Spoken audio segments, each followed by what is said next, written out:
Hello everybody and welcome back to Pokemon 3DS. In the last episode when we left off, we did things. It's been a while since I recorded because it's been a busy week for me during work. Let's go over the team real quickly. Nothing much has changed. Everybody's level 37 or above because the gym we're going to be facing today is level 37. Portobello still with Miracle Seed, Leech Seed, Mega Drain, Sky Uppercut, and Mark Punch. A wall with Rest, Wrap, Anchor, and Struggle Bug holding the Lucky Egg because it needs to get experience somehow. Helena with Psybeam, Psywave, Hacks, and Astonish. Mozart with Access or Sing, Bug Bite, and Slash. Bacon with Bulldoze, Arm Thrust, Flame Charge, which actually got a PP up because I needed to waste a PP up for reasons you'll see in a moment. And Assurance, and Wi-Fi with Knock Off, Chip Away, which ignores status changes. So if anybody's going to be like defense buffing, it might even ignore evasion, so it might go through double team and minimize, which would be amazing. Slam and roll out. So the reason I needed to get rid of the PP up is because the PP up was the first thing in my medicine bag, and the cheat I enabled to get rare candies replaces the first thing in that bag. That being said, how many potions do we have? That's probably enough. That's probably enough, right? Surely that's enough. Let's go get some more potions just in case. So I wasted that PP up on a move so that it wouldn't be wasted on not a move. I have been poke-hexing the levels for quite a while now, and I figured, you know what, if I'm cheating anyway, I might as well just use rare candies, because that doesn't require me to open up Pokehex, open up the Bulbapedia file for every single individual Pokemon, see their Gen 5 moveset specifically, the Learn sets, all that kind of stuff, and then save that file and stuff like that. I don't need to do that because I can just cheat on rare candies if I'm cheating anyway, right? So that's how we're going to be doing the grinding from now on with rare candies. But we're not going to be doing any grinding right now because what we're going to be doing right now is taking on this gym fight, however long it may take. Hopefully not that long. Hopefully we can make our way to the next route as well and maybe capture a Pokemon or two and not die horribly in the process. That would be preferable if we did not die. It's a very, not very well-known thing that dying is actually not a preferable thing to do. I just figured I'd let you all know. So I've been thinking a little bit because the YouTube channel has been doing fairly well, not like insanely well compared to other times, but we are now like, we're partnered, we're displaying ads, we have a member, all that kind of good stuff. And the channel growth has been slow but steady. There's like, the views are increasing anywhere between like 1 and 5% a month, which isn't a lot, but it's growth. And just by nature of what growth is, especially like percentage growth, eventually that's going to lead to even bigger and bigger and bigger and bigger numbers. Obviously, you prefer that growth to be like between 10 and 50 rather than 1 and 5%, but it's growth. And the subscribers have been steadily like between like about 30 a month. So about every day I get a new subscriber, which isn't bad at all. Meaning that I get subscribers at about the same rate that I upload videos. I have a goal set for myself, and it's not like if this goal is reached, I have completed the game of YouTube. It's just like, you need to set goals for yourself to like create a bit of ambition, because arbitrary goals are fun. Like we are just past 1600, and I think I made a tweet or a community post or something like that. Nice, 1600 people. Now let's go to 1700 because that is like, that's what you do, right? Arbitrary numbers. It's 1700 and then 7050 because that's like 3/4 away from 1000 to 2000, and then the next one is like probably 2000 itself because then goes to 18 or 1900. I mean, those are to a certain extent, they are milestones, but some milestones are more important than others, okay?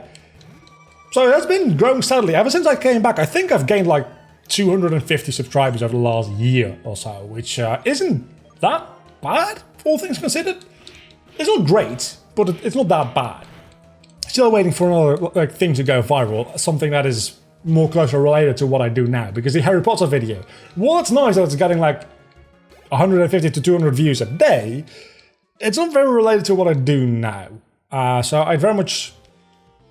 That's why I'm experimenting, right? Because the Kingdom Hearts randomizer series, definitely you could call that a viral, because the first episode is over 1,000 views at this point, and all the other episodes are consistently like between 100 and 300 to 500 views.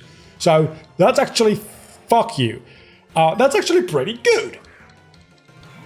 I don't know where I was going with this entire talk. I'm going to be honest with you. I'm just like giving you a channel update for analytics, which I've got videos for that monthly, and I'm putting a paywall up for that. So why am I giving you this for free?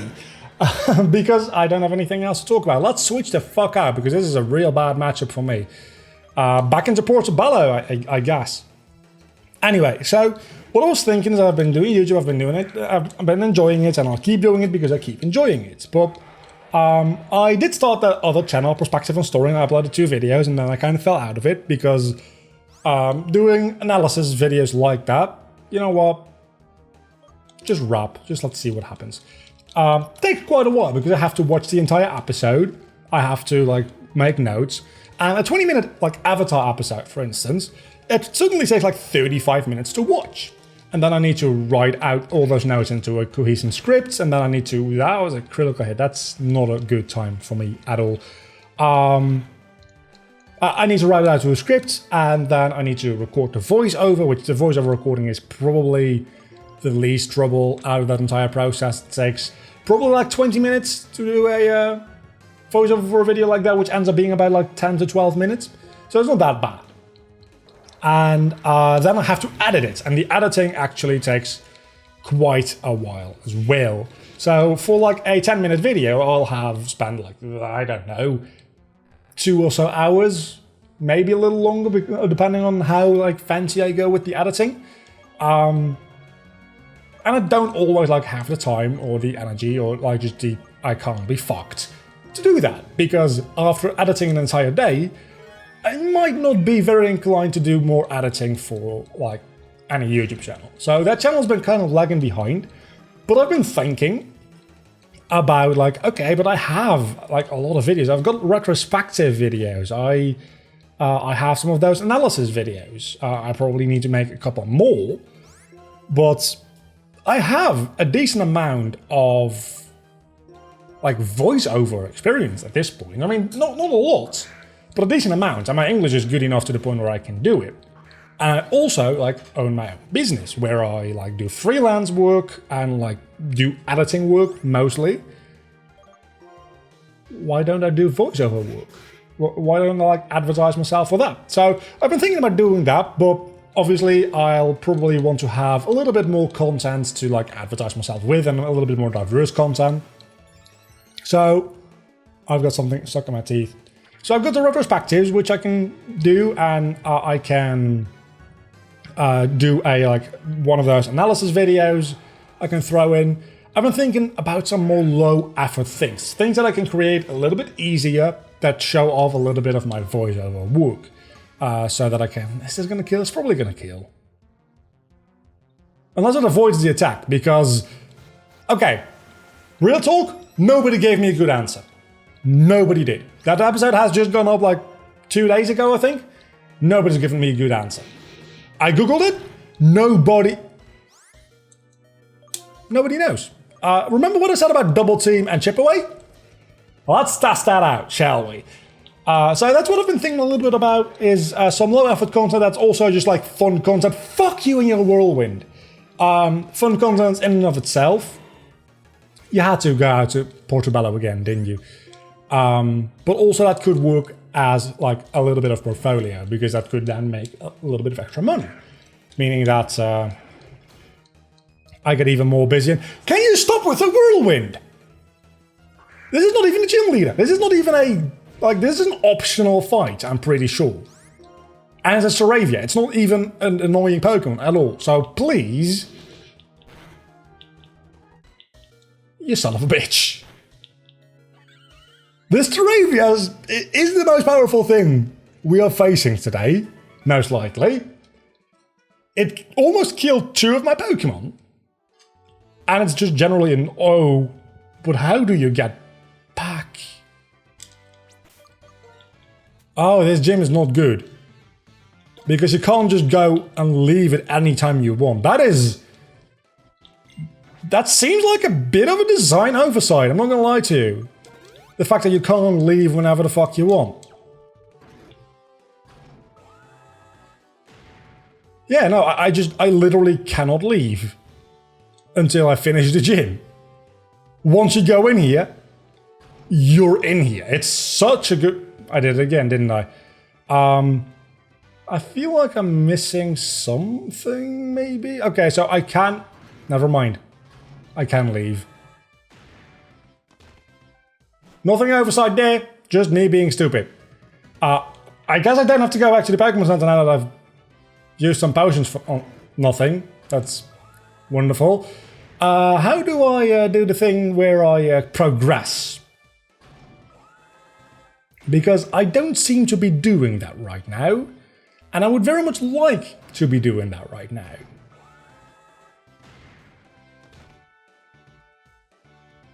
I do not understand. Surely it must be something to do with being over here.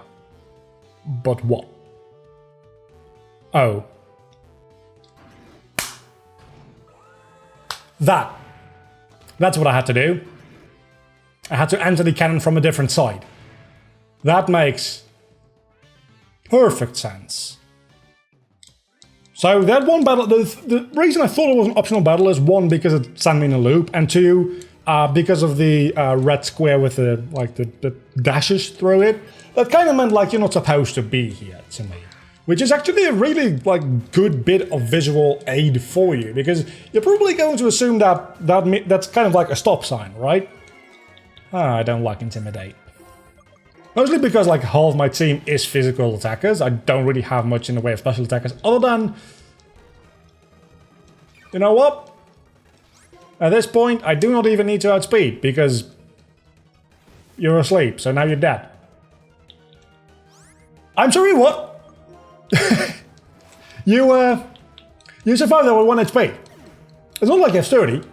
I mean, you can't get sturdy, but even if you were a cheater, like me, it's not like you have sturdy, because you have intimidate. So you just got lucky as hell. Or maybe unlucky because that was maximum damage and I would have never killed you. That's always a possibility. When they live with 1 HP, I'm like, min-max damage is screwing me. Maybe it didn't. Maybe I was never going to kill it, I got maximum damage, and just it was always going to live with at least 1 HP. That is also a possibility that we never consider when we say min-max screwed us. And I'm sure that most of the time, when things like that happen, min-max probably screwed you. But there has to be some times when you think min-max screwed you, like right here. I feel like min-max kind of screwed me, because I feel like that should have probably taken out the Quagsire. Maybe I was never going to kill it in 1 hit. Maybe that just wasn't going to happen. How would we know? Well, I guess we literally could run the calculations, because you can just find the formulas and you can go into the game data and look up the stats of this specific Quagsire. And then you could see what the damage range is for min-max. So yeah, you could know, but nobody's going to do that. Nobody's going to do that. If you're doing that, you need a better hobby. Like watching more of my videos.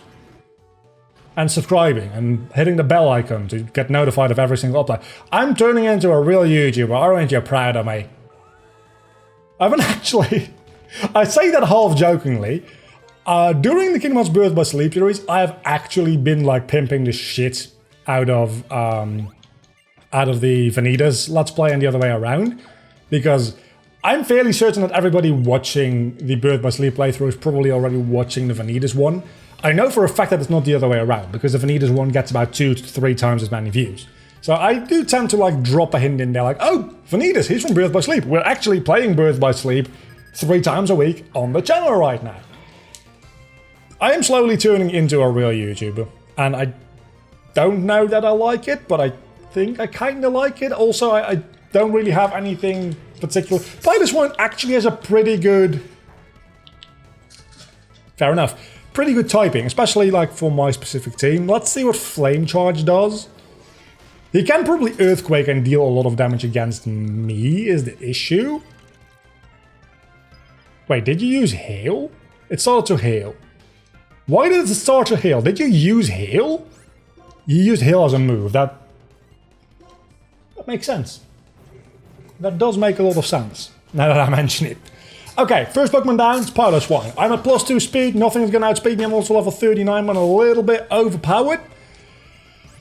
I have to switch out because of Kingdra. But what am I going to switch out into is the question, because I still don't have a Dragon-type move. I guess I just go into Wi-Fi. I guess that is what we do. Wi-Fi. Okay, so what I'm not going to say sounds ridiculous, and it is. But if you just saw a silhouette, you don't have a held item, of course you don't, of both Licky Licky and Ambuar, hear me out here, they kind of look a little bit alike. That might just be because they're both a little fat. Fucking Brian! I disrespected Brian so many times. What use do you have for a move that doubles in power when you're under half HP? Well, people are not paying attention, that's one.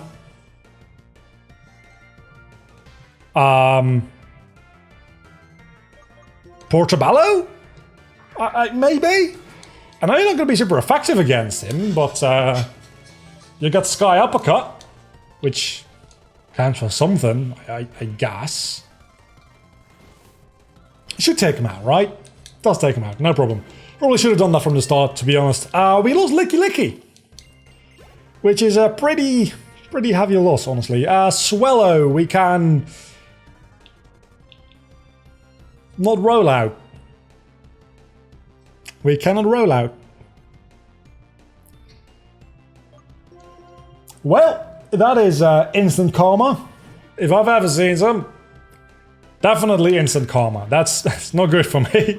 We do get to get like 1 or 2 more encounters next episode though, so that'll be fun.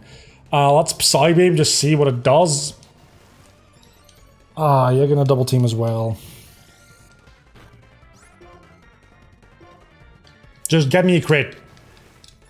Or really lucky min-max. But get me a crit. Fuck. Okay, this is gonna be annoying.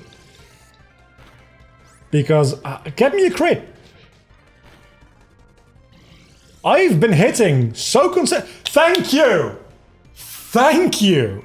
I hit consistently through double teams and I got a crit when I needed it. That might be the most lucky I've ever been. That might be the most lucky I've ever been. Like, no kidding. I don't think I've been... Somebody run the numbers on what the chances of me breaking through all those double teams are, and then also landing a critical hit in those amount of turns. If somebody wants to run the numbers on that, I'd be very interested, because I'm going to say that that's like under 1% odds of that happening like that in those amount of turns. Because it's not like I broke through it a certain amount of times. I broke through it consistently turn after turn. And that becomes like very low odds very quickly, because that's like how it's an exponential, like, well, it's not an exponential curve, it's like an exponential, it's both, it's exponential like decrease in the amount of chance you have. I don't know why I'm trying to give you a math lesson in the middle of a gym fight. I probably should be focusing, because I'm getting my ass handed to me. I think I outspat. And I'm pretty sure that was going to hit. If that didn't hit, Bacon is dead, and I don't want Bacon to die.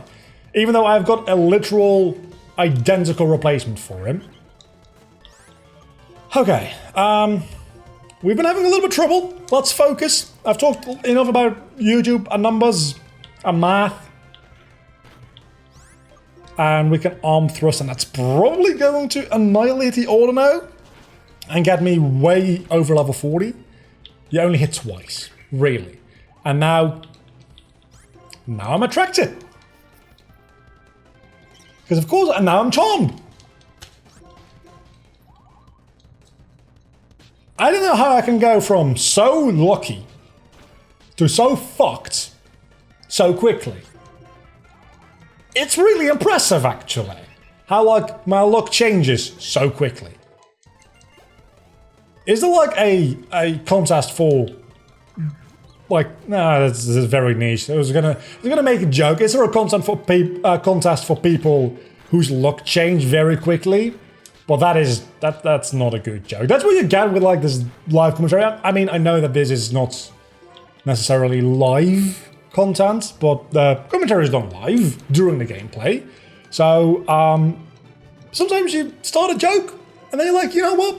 That's actually a really bad joke.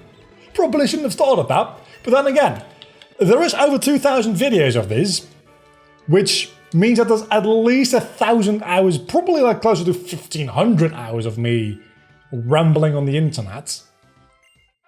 You're gonna like start some bad jokes and just like not deliver some in all that time. And to think that means I've got 1,000 hours in commentary. Like, let's say like 1,500, because I'm fairly certain that it'll be 1,500.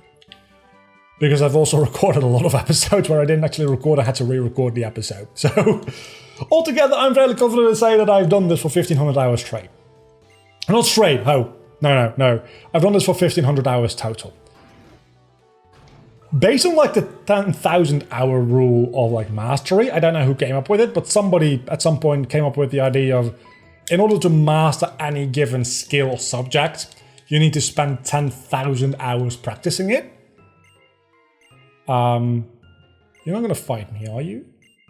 I don't think you are. Which means that I'm only about like 1/8 the way through those 10,000 hours towards mastery of this very niche, very specific improv skill.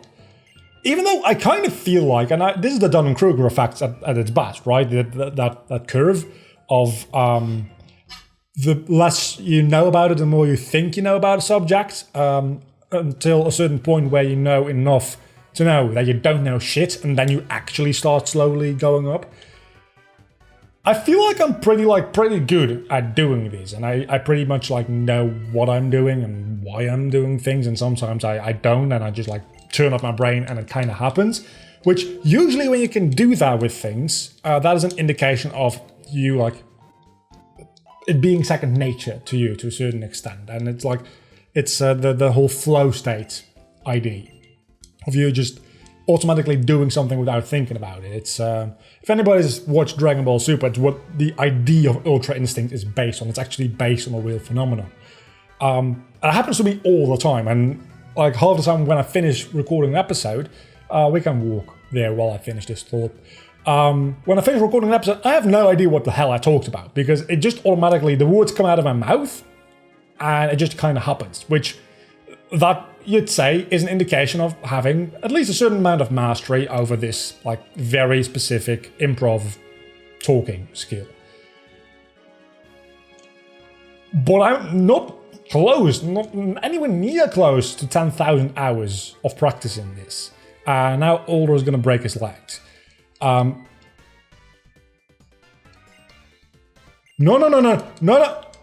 Okay, guess we're doing this. Licky Licky is dead. We need to remember that. I didn't put him in the box. I forgot about that because I was talking. Did we heal? We might not have healed. Okay, we did heal, never mind. And going back to what I was saying before, if you're seeing that curve, right? That curve that goes like, is this on screen? Is it, that way, yeah. So the curve goes like this, right? And then this axis is like how much you think you know, and this axis is how much you actually know. Just look up Dunning-Kruger effect. You'll immediately see what it means. If you go about like, okay, you're about 1/8 the way through, you are pretty much like at the peak of that initial false curve. And of course I have to face a fucking Dialga. So maybe I just think that I'm good at what I'm doing, and I think that I know what I'm doing, but really I'm just at the very tippy top peak of that, and I'm about to come crashing down and realize that I am actually a failure. What to do? I guess we can stay in with Bacon and Arm Thrust, maybe? I don't know. I don't know. Let's give it a shot. That does a not insignificant... Ah, you have Earth Power. Probably not going to kill me. But it came damn close to doing so. Ah, you have leftovers, because of course you do.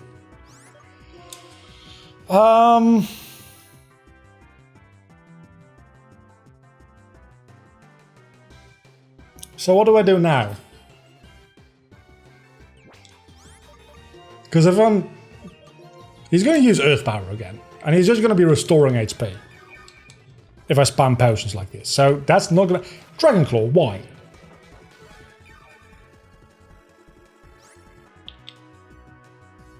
Okay, let me think. Let me think. Because... Huh. Wall can take a hit, but... I guess we... I guess we might as well use Wrap. Earth Power is a special attack. Earth Power is a special attack. We can use Struggle Book to decrease the special attack. While we also use Wrap. Because obviously we want to wrap him up. And at least deal some residual damage to counteract some of his leftovers. I think leftovers actually restores more than Wrap does in damage. It might be equal. Might be equal. So then we can Struggle Bug, which will deal a little bit of damage as well. It'll lower his special attack to the point where his moves against wall are going to do less damage as well. Then I can switch back out into Bacon and murder the Dialga, which then is not a threat anymore to me. See? I'm using my brain again. Wall is actually, you need to use your brain a little bit, you need to be a little bit strategic, and you need to be not afraid to be a little bitch, but, and you need potions. A lot of potions. Also, probably shouldn't be using the hyper potions on him, because he doesn't even have enough HP for it to matter at all. Didn't think about the fact that there will also be critical hits, which then ignore the decreases from Struggle Bug. So, I also need to be lucky. I need to be clever. I need to have the right amount of Pokemon. Or the right kind of Pokemon. And I need to be lucky. That combination, I'll probably be fine. I'll probably be fine. It's going to be a long episode. I should have just waited for the next episode, because now we're having 2 big fights in one episode and none of them in the next episode. I was going to say tomorrow, but it's the day after tomorrow, because these are not getting uploaded every single day. Please live. You lived. I don't know how low your special attack is at this point. I think... Oh, Wrap has run out. That's why you're regaining HP again. That makes all of the sense. I can't decrease the power of Dragon Claw. That's the issue. I think I might have used it enough to the point where I'm safe switching back into Ember. Special attack fail. It's still falling, so I don't know. Let's not take any risks. Let's just accept that this episode is going to be 30 years long. It's 30 minutes as of right now, but it's probably going to be like 45 by the end of it. Dialga's back at full HP. I think we've used Struggle Bug 5 times now. So that means you're at -5. Which means that you should be able to have your special attack lowered 1 more time. Then I can go back into Ember. Which is only the second Pokemon. It's probably going to be the most annoying Pokemon. And hopefully there's not going to be another special attacker that needs this strategy done on it, which also has pressure, because that would be a very unfortunate combination for me. Don't do that. That would be a horrible mistake. 81 plus 50 is not enough. I need him to be back at full HP just to be sure. That was min-max coming through for me. Probably. Or maybe this was one of those cases where, like, you know what, I'm probably going to live and he might never have been able to kill me anyway. So that is how much Power Gem does now against Bacon, which is pathetic. So you do have Dragon Claw, admittedly, which is a bit scary. But your speed is also... Oh, it's also... Well, this is also messing with your speed, isn't it? I'm gonna just bank on a critical hit here. You're not gonna kill me. I was about to lose my shit if he got a critical hit on me. He didn't. Okay, so we took care of the Dialga in what I, again, think is a fairly clever way. I think we did well there. Next up is a Relicanth. We can take care of Relicanth, no problem. Okay, so back to the Dunning-Kruger effect, which is the whole reason we got into this mess in the first place, because I wanted to talk about it so badly, and I wanted to finish my thoughts on it. And then I walked into here, and the rest is history. Just like Wi-Fi. Wi-Fi is also history. Because I don't even remember how Wi-Fi died, honestly. It just kind of happened. Fanfi, also very good to take care of with Portobello. You took that way too well for being a non-evolved Pokemon. What is your defense, special defense stat? And you live with one... Because of course, it's not your special defense, my special attack that's utterly shit. In 2 levels time, I'll get Seed Bomb, which means that I'll not be able to heal myself through attacking anymore, but it'll also mean that I have a physical grass type move, meaning that Portobello actually becomes unstoppable. It just straight up becomes... You had to do this, didn't you? You had to have him do. Which apparently out-prioritizes even, like, Mark Punch. Hey, Zoroark! Why can't I see it as a Zoroark? Is it your last Pokemon? No. No, it's not, because the music hasn't changed. Why do I not see it as a fake illusion Pokemon? I am confused. Happy that I knew it was a Zoroark and I could take care of it. But I'm also confused. Do NPCs not have that ability? When an NPC has a Zoroark, does it just not have that ability? Because I'm fairly certain that Anne has a Zoroark. It's like, here's a fuck you with your Undo. I'm fairly certain that's his entire thing, right? He's got a Zoroark. You can't use it. Sure, let's use Mega Drain. So it'd be really weird if they didn't program that functionality in for NPCs, because they will always, there's always going to be an NPC with that, a main NPC that you always face with that Pokemon. So that's a little strange, honestly. Anyway, I think this is a decent enough point to end of this episode. Next episode we'll be still having Licky Licky in the team because I forgot to put it in the box and we're going to go back for it right now. We've got 803 Surf, so finally we can Surf, which we don't have a Water type Pokemon, so that's going to be a problem. Next episode we're going to be catching some more Pokemon. That being said, do I actually have Pokeballs? Because I might have to go back to the Pokemon Center anyway. Let's see. Oh, I've got plenty of Pokeballs. We'll be fine. Next episode, we'll be catching some Pokemon and doing fuck knows what. We're 6 badges in, 2 to go. We're actually making quite a bit of progress with Unova. It's scaring the crap out of me because that means that we're getting close to the Elite Four, which that didn't go very well last time. And the time before. So, fuck. Bye.